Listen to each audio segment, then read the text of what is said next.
Hey, everybody. Thank you for joining us. You have just tuned in to Where is the Love? I am your host. I'm Stephanie Hawkenhall. Joining me is my co host, my son, Gene Williams. Hello there. How are you? Hey, son. Talk a little more. Yeah. What's going on? Oh man, busy weekend, but we got a great show ahead, and I'm looking forward to it. Y'all got a show tonight? No. I'm saying the Oh, show. Yeah, with the oh, today. Okay. our guest. All right, y'all. Last week we had Dally Rivera on our show, another bullying prevention advocate. And so we had a great conversation about bullying um, and the legalities of bullying and such. So today we have a guest. Thank you, Mark. Today we have a guest. Joining us is our guest, Caroline Markel Hammond. Hello. Thank you for Hey, having me. you're welcome. Thank you for coming. Thank I love you. that red. Man, that's nice. Yeah, I do too. I do too. I moved in and it's such a great color, but I also know that sometimes with red, if you don't do it right, it doesn't look good. So I actually paid somebody to do one wall, but I thought it was way worth it. He charged me like $100, but I thought it's way worth it. I had visions of my streaks on the back. Right. Now, who did this? Did Yeah, you? exactly. So, That was me. so one of the reasons red means a lot to me is because I found out that red means power. And so when you've been bullied by others and beat up and abused and mistreated so much, and you learn what you're experiencing and you choose to change it, okay, I don't want no more of that, then you have power to move forward in a better way. And Right. so I have learned my color was purple for many years because it meant royalty. But in the last year or two, red because I know what it means. Yeah. And so, Caroline, tell us a little bit about yourself. I didn't do a bio or anything, so tell us what you do. Tell us about yourself so they can get to know you. Sure. So I'm Caroline Markel Hammond. I actually have grown up in St. Louis for, gosh, the majority of my life. I moved to Kansas City about 13 years ago. And I've been in Kansas City ever since then. But my main career has been selling pharmaceuticals. So worked within the pharmaceutical sales industry, mainly in women's health. Got to do training across the country with really smart people, got into oncology work and also got into rare disease. Wow. And a couple years ago, I decided I was leading one of the business units that made our highest revenue producing business unit. And a private equity firm came in and bought us and then dismantled everything. So all of a sudden I'm sitting there faced now without a job and decided that if I was going to really do what I wanted to do in my big kid wildest dreams, that I probably should really full time pursue what had always been a part time passion for me, which was a nonprofit that I started called Safe in Harm's Way. And so I spent, gosh, probably 7 years, nights and weekends, oftentimes early into the morning, working on both my full time job and that. So this is nice for me to be able to just focus on what Safe and Harm's Way does. And we look at if you take bullying to the nth degree and wrap it around intimate partner violence, that's what we work within. And then I have a for purpose or for profit company that works with companies and helps them set up their policy. That's called Epizon Strategy Solutions. Epizon is the Greek word for survivor. And so Epizon works with corporations to help them navigate how they treat their employees as a conscious leader and then how they can develop programs that keep everybody safe when they're at work. That is awesome. It Yeah, sure is. yeah, Wow, that's amazing. yeah. Um, It's been a great ride. I bet. I love when, I mean, once you start telling your story, people will understand why. Um, what you just said is important because you turned your tragedy into triumph. Hmm. And that is amazing. And then not only that, you made it to where you added different components to your business to make sure that your clients get absolutely everything they need, and that's wonderful. I, Yeah. Oh, yeah. that they don't have to go; they can just like a one-stop shop kind of thing. Yeah, we realized there were many ways in my own story that I very much won the lottery. Very many ways I did not. But one of the things, and we can get into this a little bit further, but one of the things that Safe and Harm's Way does that's different than any other nonprofit that works with intimate partner violence is that we are all online because we know that abuse really, the origins of it start off with isolation, Mm. Yeah, and people don't even realize that all of a sudden they're not hanging out with their friends. All of a sudden they're not hanging out with the family. So let's talk a little bit about that. That's a form of bullying. yes, People pitting people against each other, yes, working with one group to target another group. That's bullying. But yes, what it sounds like in a relationship is an awful lot like love. So it starts off with, "Oh my gosh, I've missed you so much. Let's just stay home tonight. You know what? We've been running around crazy with the kids. Why don't we just not go out and do anything? And let's not let them have any friends over. Because right. let's just be a family." Then Hmm. that morphs into, "Well, I don't want to do anything because your friends don't like me." And that morphs into, "I don't really know who you're trying to hook up with when we go out. So Yeah, we're not going out." And then it morphs into, "You can't because I don't know where you're going and what you're doing. And in fact, because I don't want to have to worry about it, you don't get to go anywhere." So it yeah, morphs into this, all of a sudden started out as love. Right. And then what it does is go into, you can't hang Mhm. out with people. And then the other side, the bully, so the abuser will turn to friends and family and say, she talks up, I'm using the male and the female and male pronouns I'll use interchangeably. I also want to acknowledge that some people are a little bit more gender fluid, but I don't want the message to be lost because of the pronouns I use. So I do realize that men, this is experienced by both men, women, and people who are a little bit more gender fluid. But so, for example, it starts off with, you know, your family talks to me all the time about how much they hate you. Do you know what your friends say about you behind your back? Mhm. So that abuser, that bully, is working both sides of the equation to keep one person, their target, in the Under perfect control. power and control. Yeah. Oh that's yeah. the narcissist. Oh yeah. It is. Yeah. We know them It is. well. We know them well. Yeah. Yeah. I feel like there should be a database of narcissists. Like, you have to be vetted, but if you've Right. survived one, you should Right. be able to upload a picture that says, Right. "These are Right. the red flags." Right. Exactly. Yeah, so we did it all online because a couple things. People are also being monitored financially, so they can't get help and therapy services. So for Safe and Harm's Way, we've had this program in place. It's undergoing a little bit of a revamp, but people can get into group therapy or you can get into individual therapy online. So you pick your time. So you can do it when the abuser's not around. We teach you how to clear your browser. We have safety mechanisms in place, and you don't have to pay for it. So there's no ticker on your account that would ever show a red flag to your abuser that you're seeking help. We do that because then that allows people to not have to worry about it. Oftentimes people lose their cars. That's part of power and control. Mm. So it means that they don't have to transport themselves anyplace.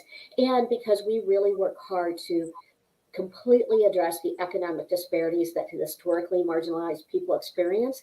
And that has to do with transportation and mobility. So when we put things online, then people can access it whenever they have those intimate, quiet 2 a.m. moments that they can find the solutions they need for themselves and for their children and their pets.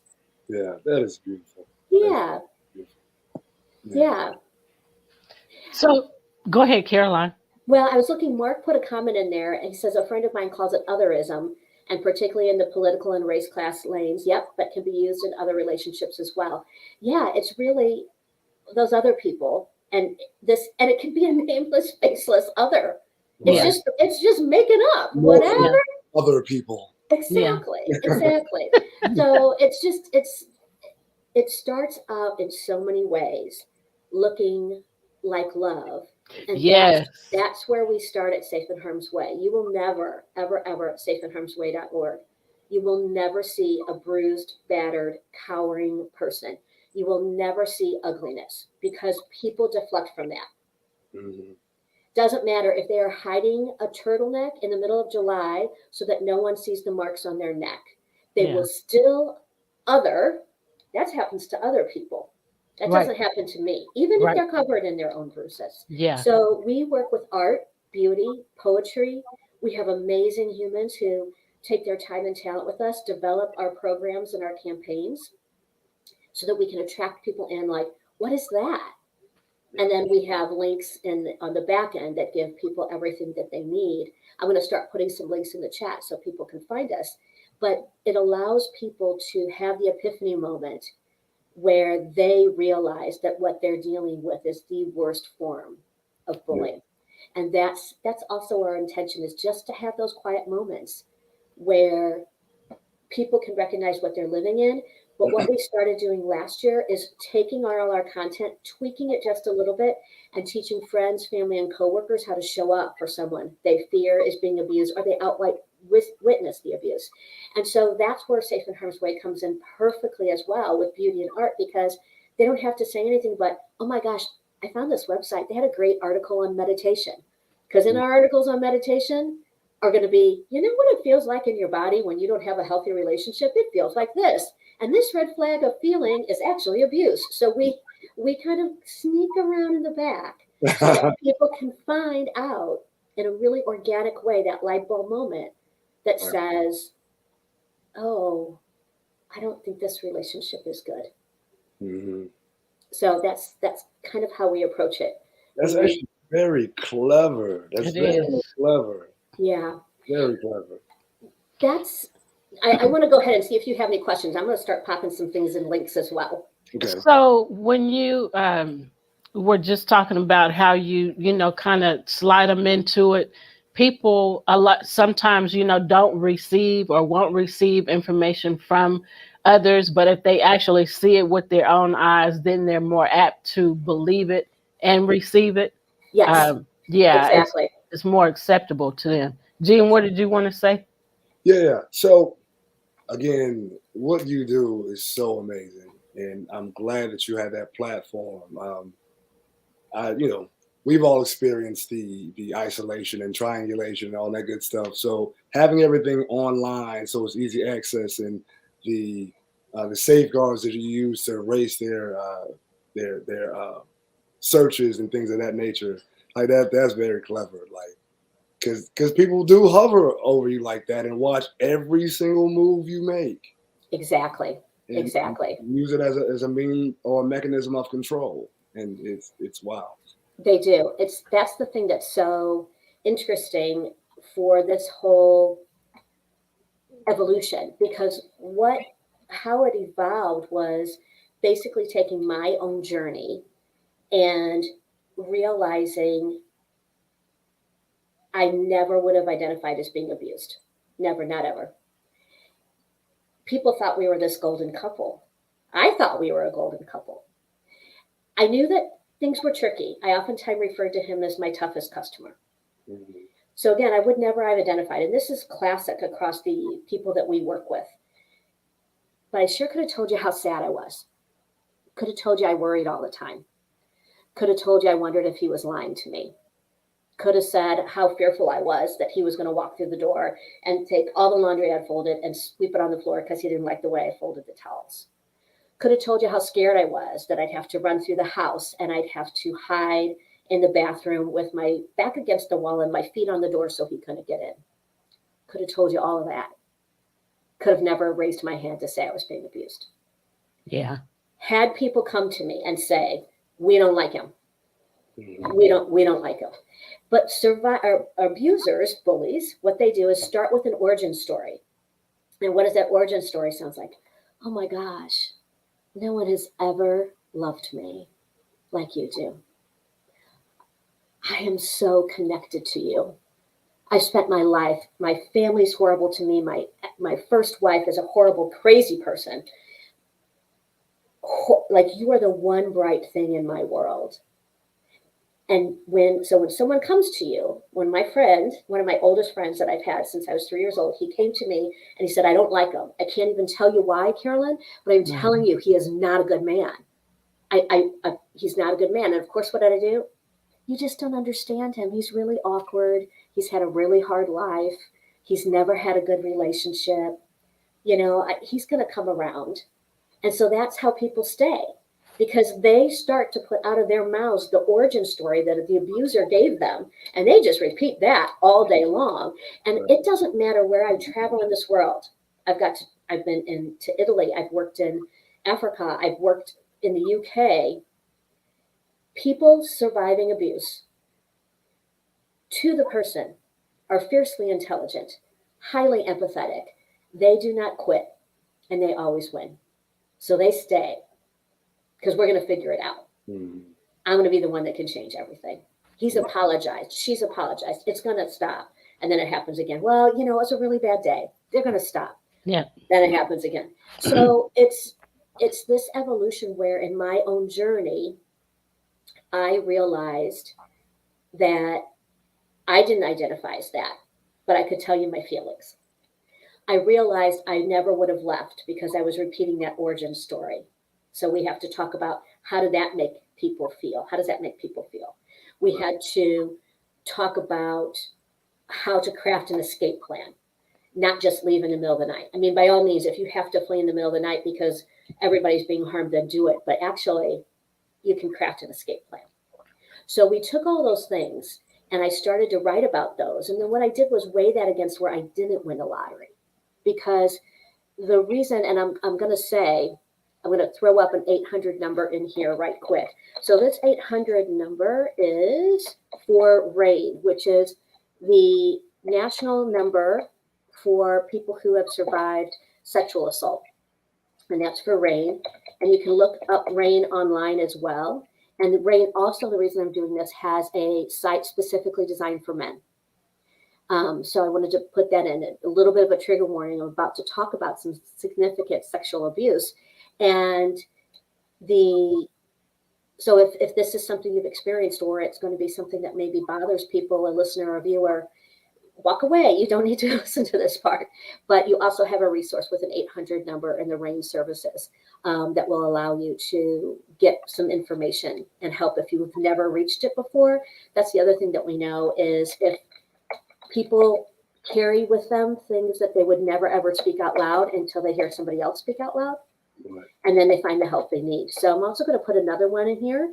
And this is the Trevor Project. The Trevor Project is for people within the queer community who need assistance facing abuse. And then the number for anyone to call, which is the hotline number, is, I never remember, so I have to look at it. Put it on my Post-it notes. But this is the number that's available 24/7. And it's not, there we go. 24/7 sign language, 142 languages. Wow. That you can talk to somebody. So I put those up there. So I was 4 weeks away from marrying this person. And one night he left his computer open. And what I discovered is that he belonged to a group in Kansas City. Now think about this a minute. There is a group in Kansas City. And that group's devoted activities are to teach men how to drug and incapacitate their significant other, whether male or female, invite other people over, and film them being raped. Oh. Wow. I discovered that there was years of his belonging to this group. I discovered that there were nights I didn't know happened.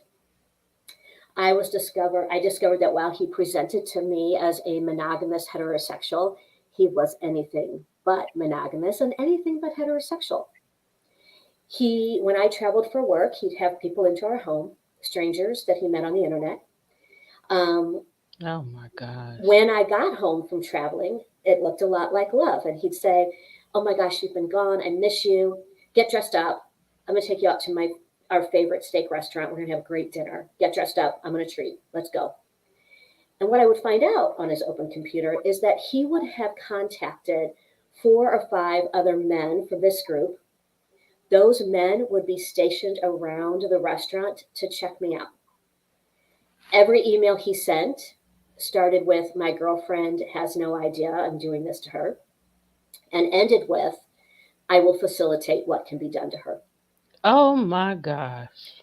So, yeah, yeah. And I believe the kids and I, one of the ways I won the lottery, after I just told you very much how I did not win the lottery, one of the ways I did win the lottery is we did not share children together. So, my kids and I, when we talk about this part of our life, it seemed as if a bus just came out of nowhere, ran us all over, went in reverse, ran us all over again, it just felt like it just was a continual thing because we just kept getting hit with more and more information, more and more people coming forward, more and more things we found out about his history, more and more things. So every time we felt like we had our act together, another bus would come and just tear us out from under our feet. So that discovery could have sent me fleeing in the middle of the night. And I believe God had all of our favorite people, including our pets, on a big sunny porch of heaven. And they all, because I can't explain what happened next. I can't explain it, except I heard this voice just whisper in my ear, "Shh, be quiet. Just be quiet." And so, had I lost my mind, I can guarantee you what would have happened. He would have gone, I knew you were going to be upset about this. Like, now we're going to have to talk about how upset you are, aren't we, Caroline? We're going to have this conversation that you're mad that I did this. I mean, it would have been twisted and turned on me in any manner of ways, right? So I went stealth. I started gathering my friends and family. This is where friends and family come into play. Not one of them did they say, even in the emotions, like, wouldn't that, if Stephanie, if you and I were friends for 30 years and I called you and I said, "Hey, this has happened to me," it sounds insane. You could have gone, like, "Are you sure? Are you sure? That sounds kind of crazy." Not one person called me crazy. Not one friend, not one family member. They said, "What do you need and where do we need to go?" Right. And Good. that you start by believing. You start by believing. That's how you show up as a friend, family, or coworker. So I started to plan my escape, and it took me about 10 days to 2 weeks to plan my escape, and it took me about 6 months to implement. And that entire time, I had to make sure I did not eat anything in our home. I had to make sure I didn't drink anything in our home. I didn't take any food or drink that he would offer me because I did not know how he was getting drugs into my system. Right. So Ooh.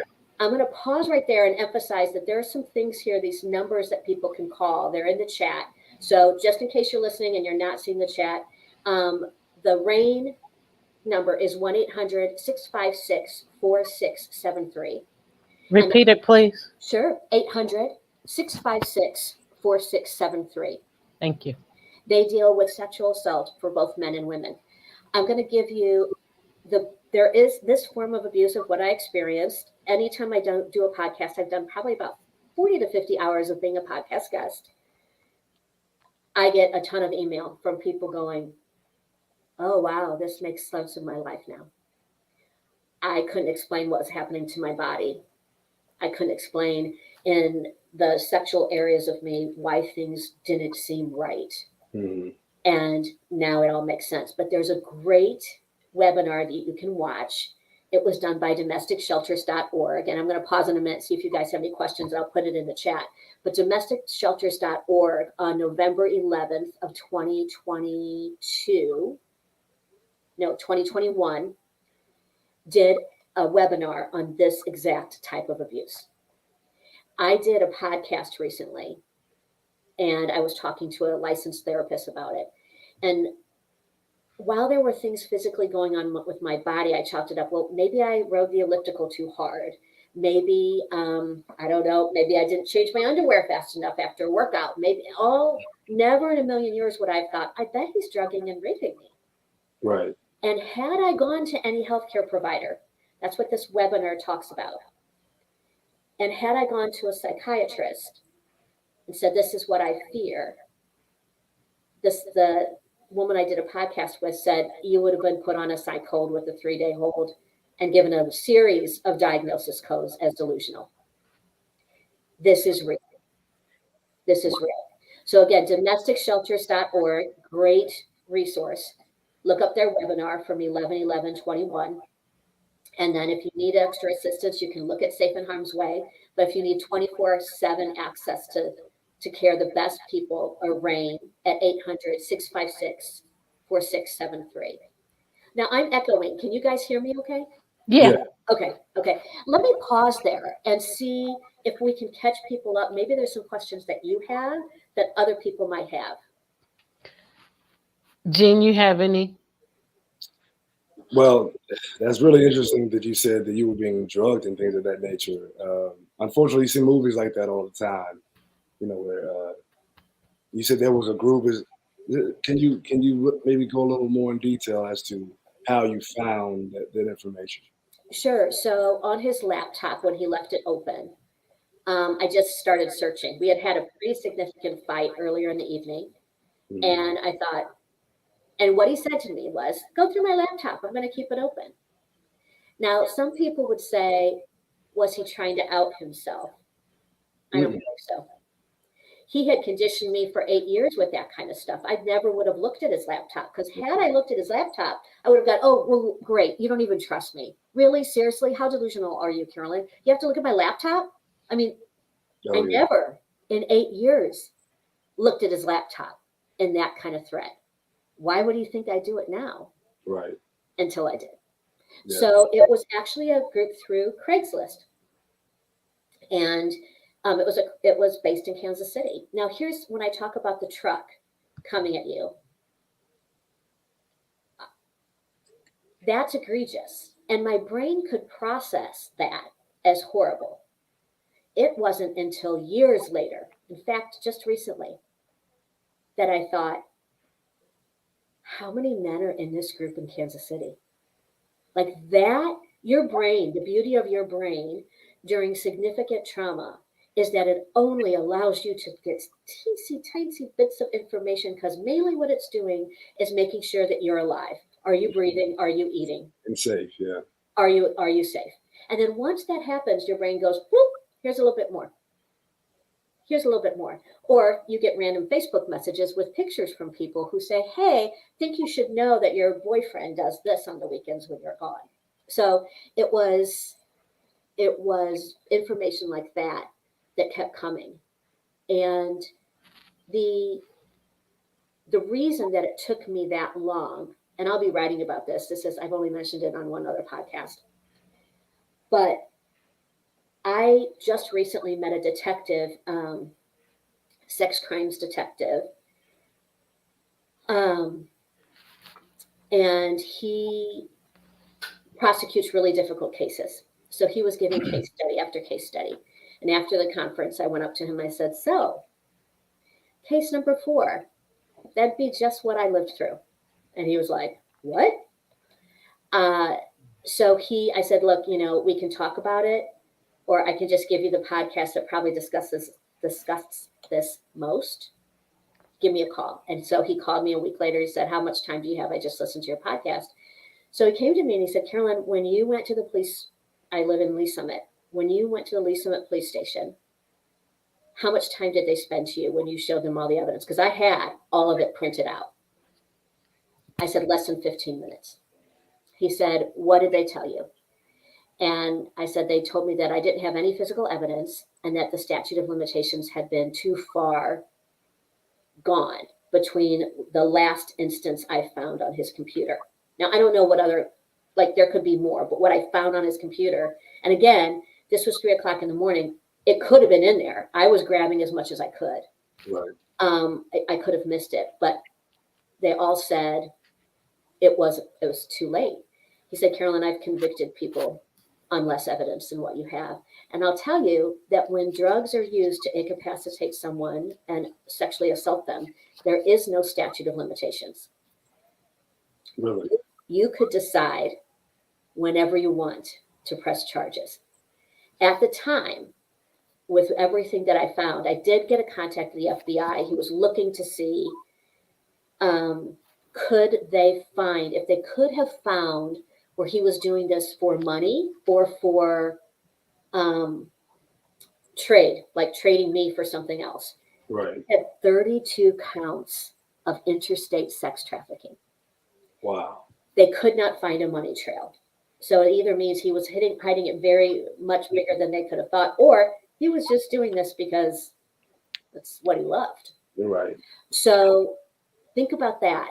Should I choose to pursue charges? 32 potentially, rape 1, felony charges. So I'm going to let that, if I don't have a timeline, I'm going to let that percolate in my body. I'm going to write about it. I'm going to go to therapy about it. I'm going to see if I want to. My life is amazing.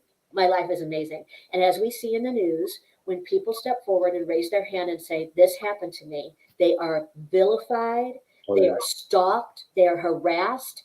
You have people who write support letters for the rapist.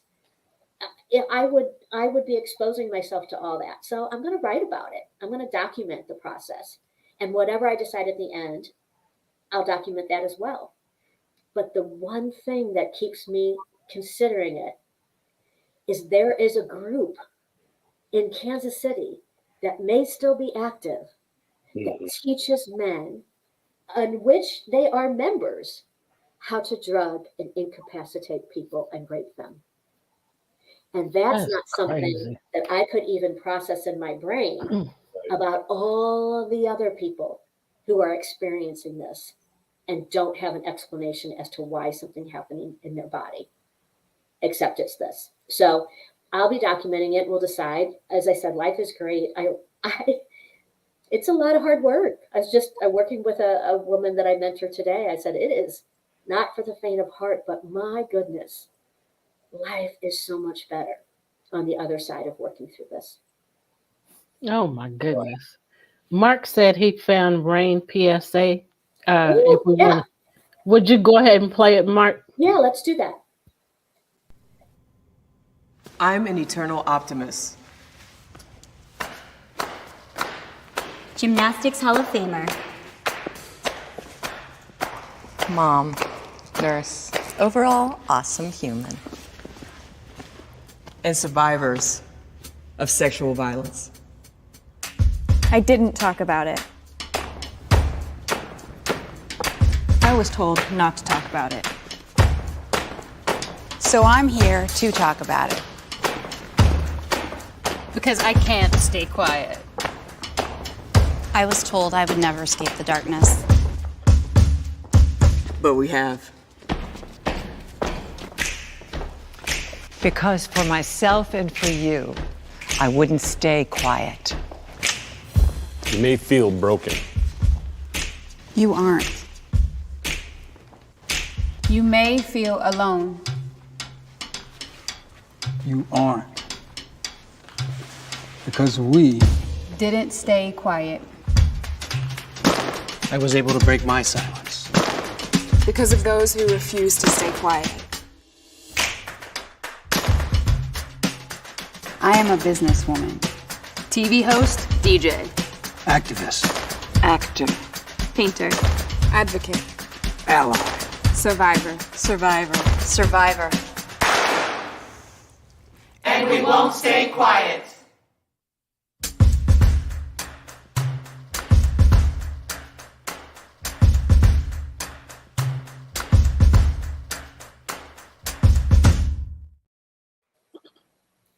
Yeah, absolutely.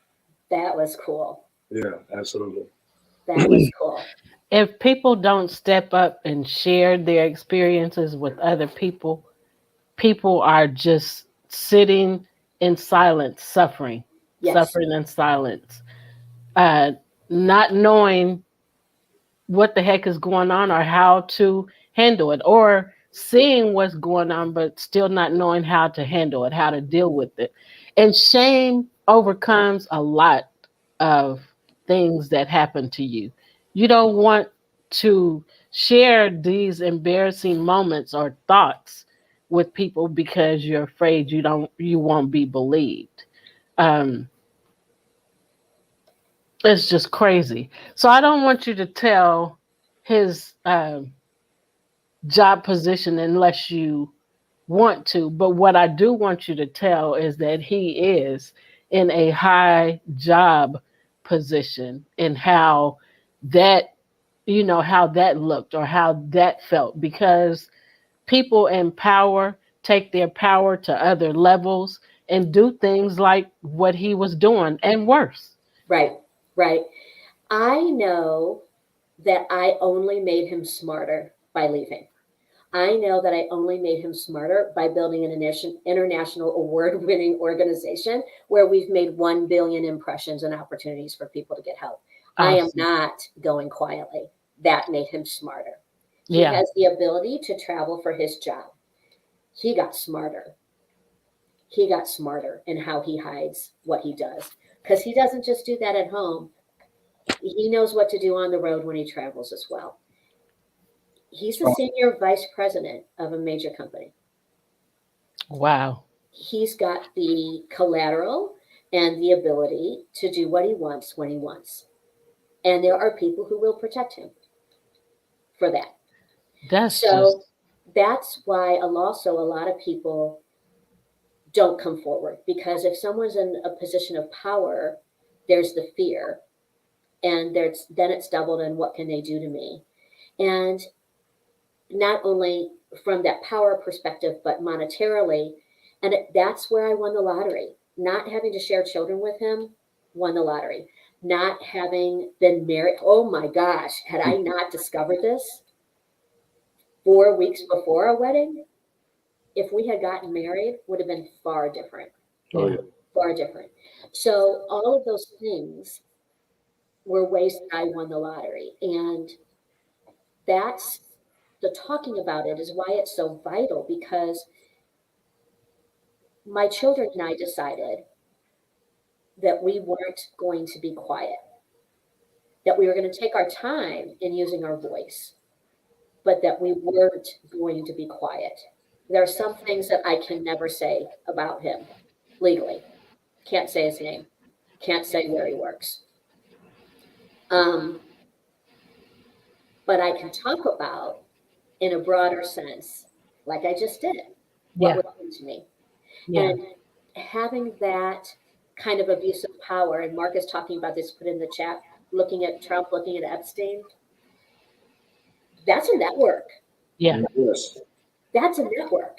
Yeah. Harvey Weinstein, it's a network. And they get away with it for so long because of that power and control. And because people are willing to stay silent for them. Yeah. Right.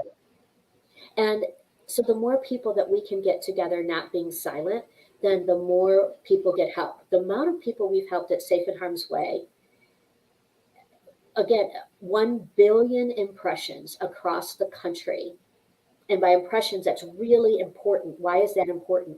Because when we look at studies, I'm a data and science geek from all those years of selling pharmaceuticals.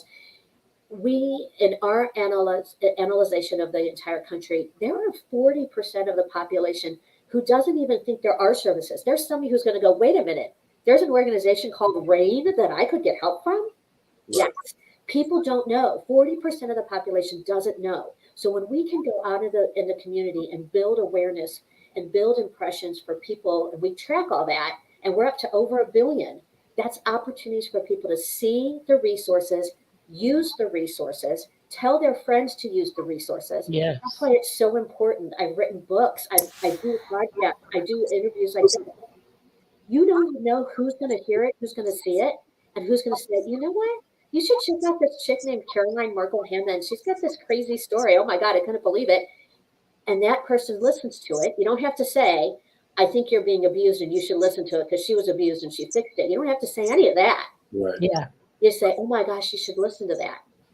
And again, we need the light bulb moment, and we need a person to hear, you can heal through this. You can thrive after this. And there are people willing to help. Start with safeinharmsway.org and we will direct you to the rest. That is beautiful. So would you say that your company is your, and your advocacy is your way of healing through the process that you've been through? Oh, I would, yes, hands down. If I had not built this, I don't know where I would be. I really don't.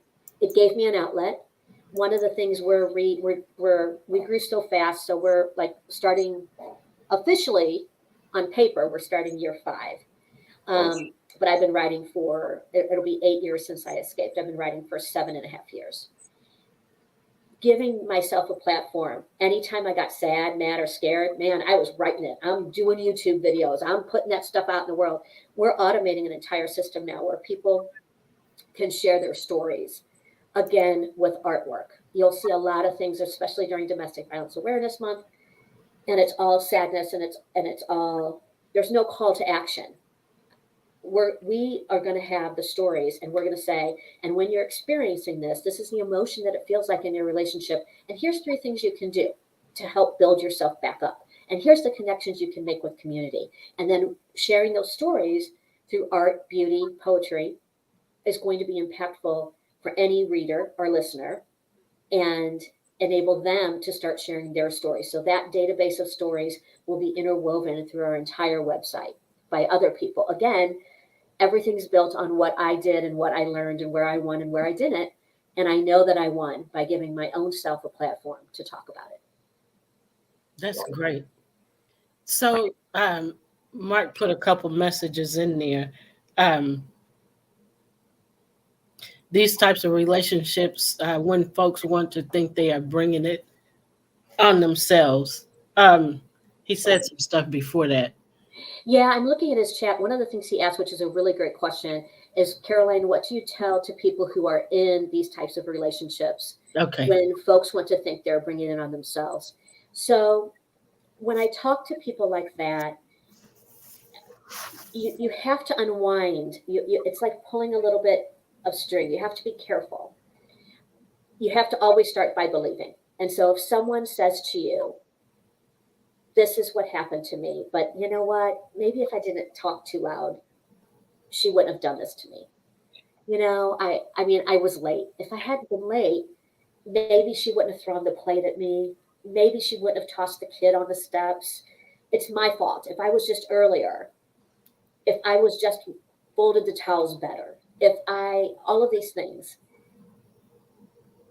the blame when placed on themselves also leads to shame and silence. So when I talk to people like that, I really listen to what they're doing. And this is a great thing that you can do as a human who is in love with somebody or works with somebody or family member that you're concerned about. And you know the intimate details about them. You know how incredible they are. You start fueling them. I call it soul fuel. Yeah. So if I'm somebody new comes to me, then I say, you know what I noticed about you? I'll give you an example. It just recently happened. You know what I noticed about you? When you said hello to me, you looked me in the eyes and you smiled. Your smile's great. You know what I noticed about you? I noticed that you asked about me. Do you know how few people ask about me? Thank you for doing that. If you have a friend or you have a family member that you're worried about, you don't start off with, I'm going to have to sit down and talk to you because I think Mark is abusive and I think you need to leave. No. Right. And I talk about this as the easiest and the hardest thing to do. You have to rebuild them from the inside out. You know what? I was thinking about you last week, and I remember that time when we spent the night together in the 4th grade, and we laughed so hard that we were afraid we were going to pee our pants. Do you remember how hard we laughed? Do you remember how much Kool-Aid we drank? I loved hanging out with you then, and I love hanging out with you now because you're one of the most kind, fun people I know. Yeah. do you ever think, like, I just want you to realize that I'm always going to be a safe space for you, and that there's nothing in this world that you could do that would warrant anybody to be mean to you. So I just want you to know that you're an incredible person, and don't let anybody tell you otherwise. And if you ever need to talk to me about anything, I'm your person. And so it's really taking the time to build them, because there's never going to be this epiphany moment where they go, oh my God, you're right. I need to leave. Remember, they're going to start repeating that origin story that the abuser has told them. So you really have to take that long road, because just as this de-evolution of somebody wasn't instant, the revitalization of somebody is going to take a long time as well. Yeah. And no one knows the most intimate moments of that journey but the person living it. So saying, why don't you just leave?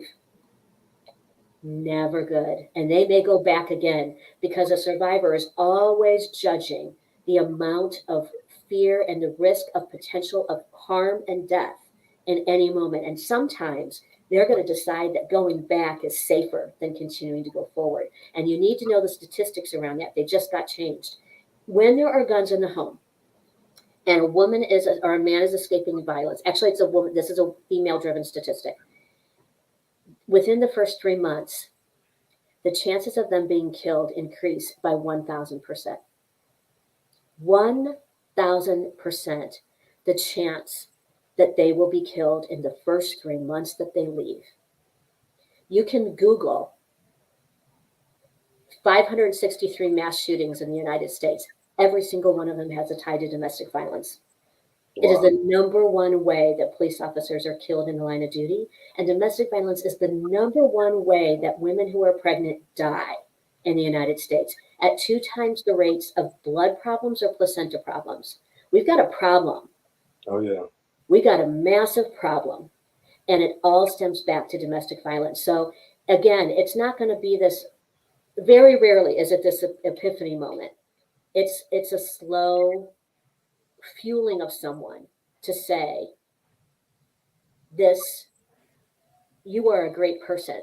And a generalized, you know what, remember how we always used to stand up for Tracy in the 7th grade when everybody picked on her and she was being bullied?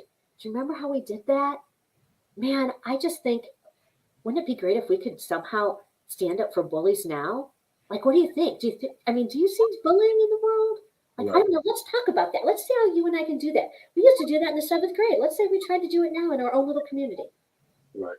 And then that allows you to give like little tools and resources. I found this great resource on bullying. I found this great entity that works with bullying in the most horrible degrees. So you get to put in your words that inspire a light bulb. And when there's another part of this answer to Mark's question. When something seems so outrageous, you believe it, but you can also negate it. So for example, working with a woman, and this was a few months ago, and they're going through the court process, and the lawyer for the man she escaped from said, well, I mean, it's only normal, right? He was really sad that she wanted a divorce. So, I mean, he got abusive. That's just normal. That's just normal. And a person who's lived through insanity like that will go, well, maybe that's just normal. It's not normal. So it becomes a really, you need some nuances on that, but you need to be able to say, you know what? Can you think of anybody else who's mean when they're sad? And if you can, is that anybody you'd want to hang out with? That's not normal. Actually, people go to jail for that. That's not normal. And so do it in a kind way. Not, oh my God, are you so stupid? But gosh, let's think about that a little bit. Like, let's talk about that. And then that allows them to feel more and more safe. And it allows you to be viewed as a trusted space. And you get to keep in contact and fuel that person over the long haul. Does that make sense? Yep. Yeah, absolutely it does. Yeah.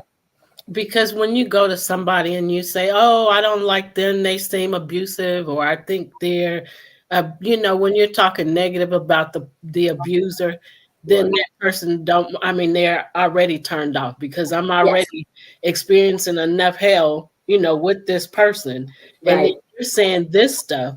So with you saying this stuff, if it gets back to them, then they're gonna abuse me more. You Right. Right. and the abuse can get worse. Yes. So yeah, so by easing into the conversation and just having a conversation, you just gave the answer and said, it creates a safe, place and a safe space for that person to be like, oh, you're talking about how beautiful my smile is. And inside they're like, I haven't smiled in so long because I'm being beat up all the time. Right. So I haven't heard positive and nice things about me. I've only heard negative. And so, that just comforts their heart. And then they're like, man, what? Yeah. Yeah.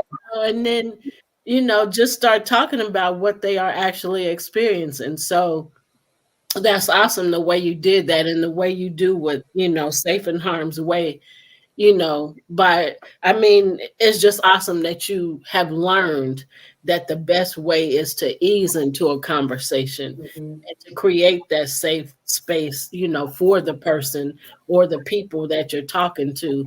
And that helps them open up. It does. And I'm gonna give a couple different watch outs about that. So I talked a little bit about the statistics.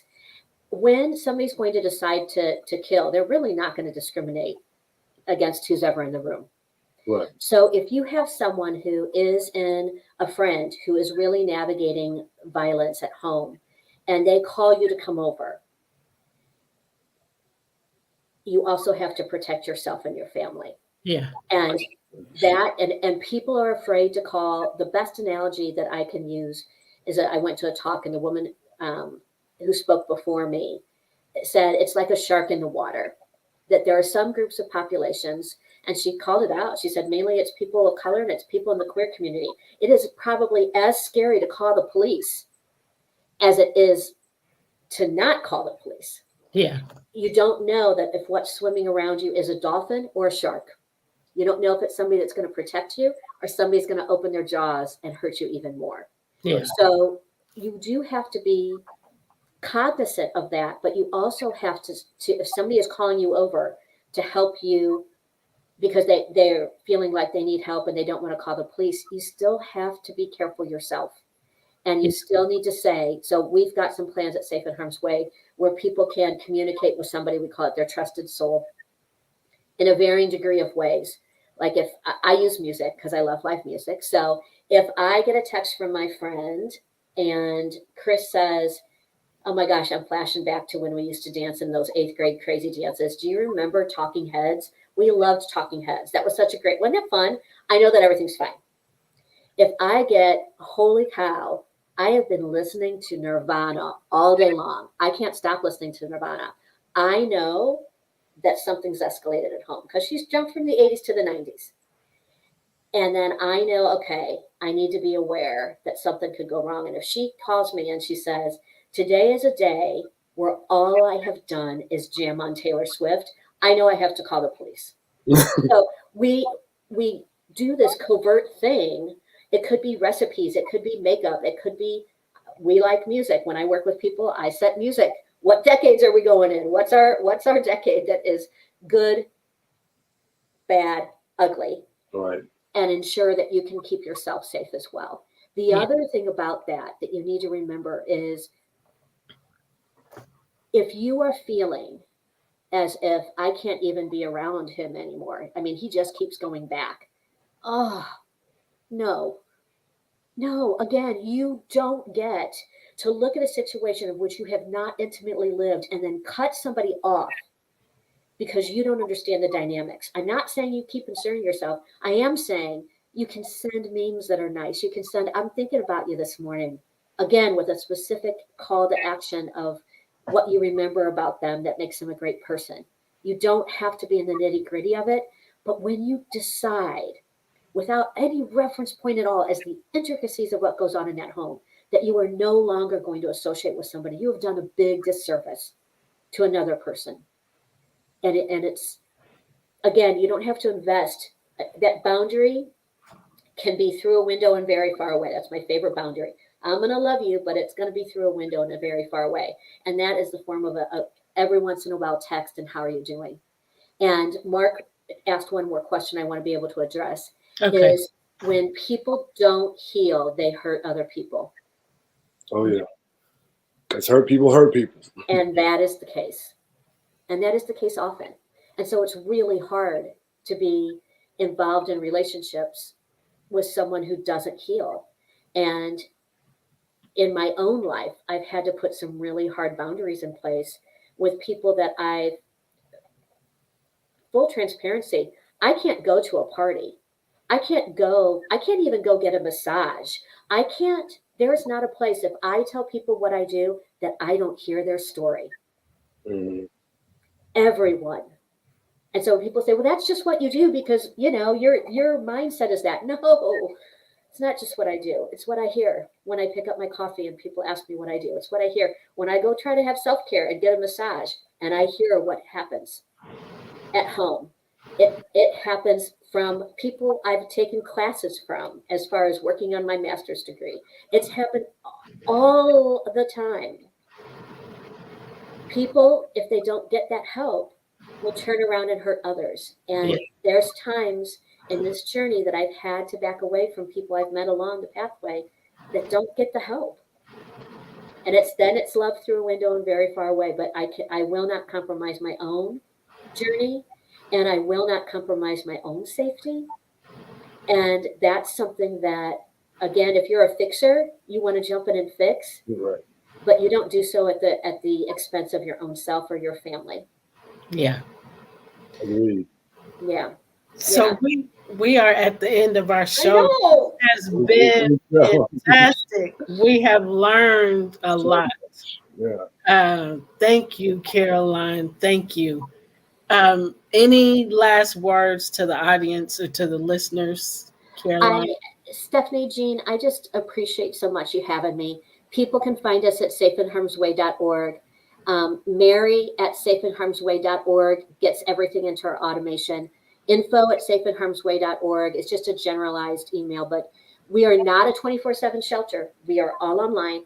So you can reach out to us and you can go to safeandharmsway.org for all our services and find how to get into, as we revamp our therapy into different sessions, we'll be building that out more, but plenty of opportunity to connect and to find our resources. We're on Facebook, Instagram, LinkedIn. So you can find us all there as well at Safe and Harm's Way.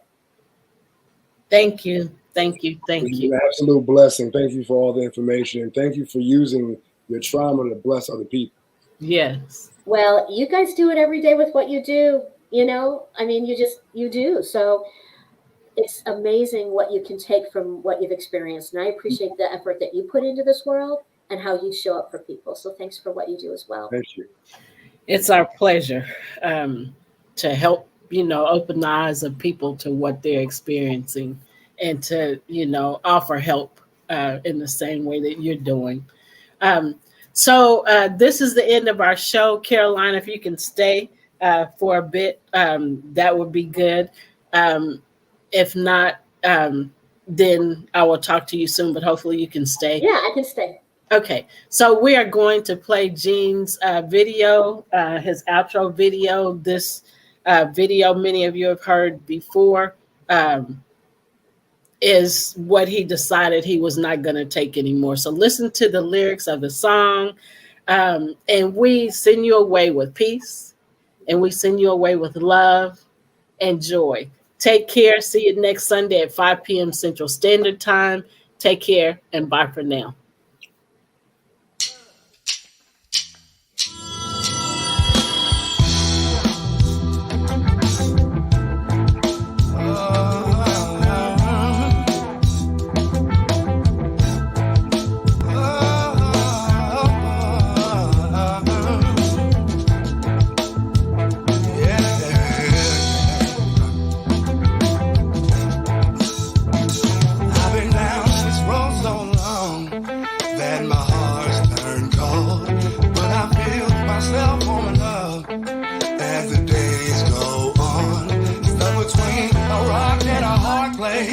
Had become a common thing.